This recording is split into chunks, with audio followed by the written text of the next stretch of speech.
Good day mga ka-venture! Tara, samahan nyo ako muli dito sa Ayala Mall, Fairview Terraces at meron ditong Sakura Festival organized by Osin Event.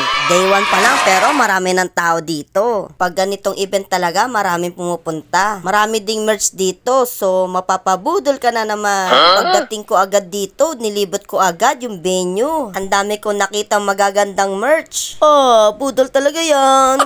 Iba-ibang merch ang makikita nyo dito. May lanyard din, may mga t-shirt, cups, stickers, action figure, at marami pang iba. May mabibili ka ding BB clip dito. Usong-uso siya ngayon. May BB na ba lahat? After ko maglibot dito sa mga merch, nag-start na ang event. Meron ditong cosplay parade. Ang daming cosplay participant. Ang gaganda ng mga costume nila. Pwede kayo magpa-picture sa kanila. Basta magpaalam ka lang. Mababait silang lahat. Di sila masungit. Sa totoo lang, pwede mo pa sila maging kaibigan. Shoutout kay Kuya, tumakas sa bahay nila. Santos Craig Dion po. Shoutout ka pala kay Tara, tsaka sa mga pamilya ko dyan. Pasensya na kung sinabi ko na birthday party pupuntahan ko. Tumakas, pumunta dito sa Fairview Terraces.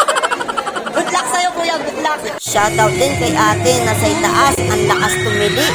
Sa sobrang tuwa, gusto ko tumalon. Meron din cosplay competition dito. Tara, panoorin natin mga participant.